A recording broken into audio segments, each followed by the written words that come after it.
Are we there? Okay, hello everybody. Well, this is my attempt to videotape this for about the 7th time. I actually got as far as uploading it to YouTube, and at the last minute it quit. And of course you're watching my cat, one of my cats in the background doing her thing. So hopefully you won't be distracted too much. I'm going to talk about topic 5, although I had been working on topic 4. I was giving it a great deal of thought and decided to focus on the site of Mizhitych in Ukraine. This is a site in which I actually worked. It was my privilege to work there for part of a summer in the mid-1990s. I was part of a joint Ukrainian, American, Russian expedition to study this particular site. Not only were we there to learn more about the particular site, but we were also very much interested in learning what had happened to the material remains that had been preserved, I believe, in the 1960s. Part of our team was a conservator, and she was there to evaluate previous preservation techniques at the site. In the mid-1960s, when the site had been excavated, many of the shelters were left in place in situ. What makes the site of Mizhitych so special, and why it is mentioned in your book, is the fact that there were 5 dwellings, buildings, structures, houses, whatever you'd like to call them, where the building material was made out of mammoth bone and mammoth tusk. This is a site that was about 15 to 16,000 years old. So it's an Upper Paleolithic site. It shows open plains dwelling of man and the great creativity of using the available building material, which was mammoth bone. Part of the work of our conservator was to evaluate whether or not the preservation techniques that were used in the 1960s were appropriate. In the 1960s, the whole idea was that eventually there would be a museum at this particular site and that the preserved remains would be accessible to anyone who visited the museum. Consequently, the archaeologists used state-of-the-art techniques for preserving the mammoth bones and the ivory. State-of-the-art at that time meant Soviet science. It meant using an adhesive and a cloth to cover the bones and the tusks. And indeed, it was considered to be just probably a very good thing to do in order to protect the remains until such time as the museum could be built on top of it. And as our conservator discovered, the bones indeed were protected in this technique, or were mostly protected in this technique. She had several reasons for being there. One, was to evaluate whether this technique works. Secondly, was to see how this adhesive and cloth could be removed so that the bones and the tusks could be accessible for viewing again.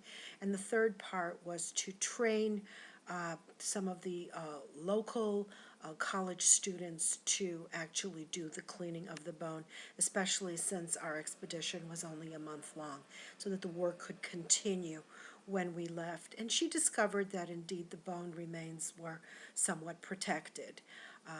What we discovered, however, was that the tusks were not protected. The technique which worked on bones did not work on ivory, and in fact the tusks, when we exposed them and removed the cloth, we found that they had turned to powder or had slivered, and there was no way to consolidate that material into one mass again. But the only thing you could do was to brush it away. Could we still study at least the length of the tusks and their circumference of the tusks? And the answer to that is yes. the weight of the tusks over 15 to 16,000, 15,000 to 16,000 years on that ground created an impression. Impression, the length of the tusk, impression that when it went somewhat deeper, we could recalculate the circumference of the tusk itself. But a valuable lesson for all of us that a technique which is cutting edge may work with some materials, and with other materials it doesn't work. Or we may try something now and 30 years ago, it will still work. Anything's a possibility.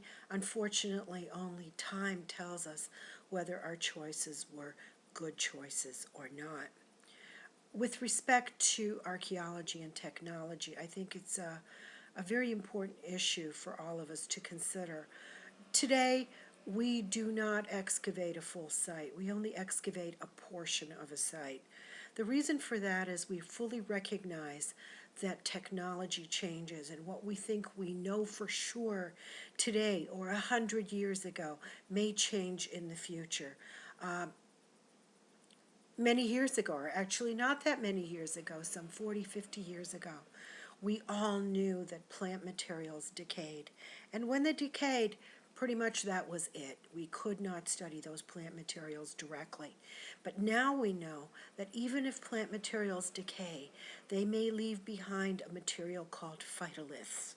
And these phytoliths can be identified by botanical specialists who can tell us the plant remains that they represent. So even though the material is decayed, we can still identify the plants that were there, which should certainly be very important when we are trying to evaluate diet, for example. So much of what we talk about in diet in the previous chapters is focused on animal remains, in part or very much due to the fact that the plant remains just weren't there to study.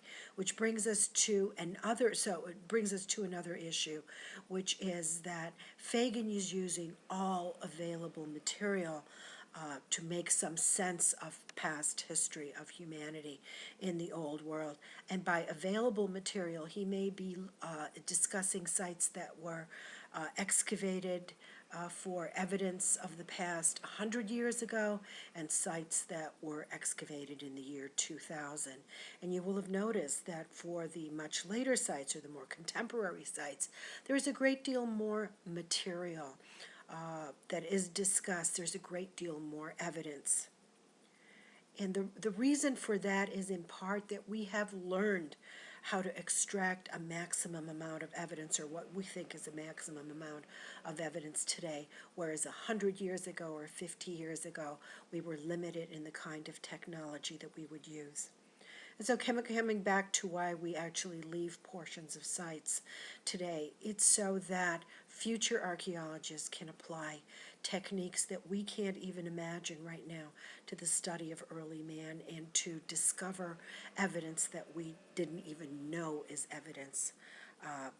So we always have to think about the future. We cannot be voracious in our attempt to study everything, because we are fully aware of the fact that we are not aware of everything that we can't study yet. That's something that comes in the future, and we have a responsibility to the future to maintain some of that evidence.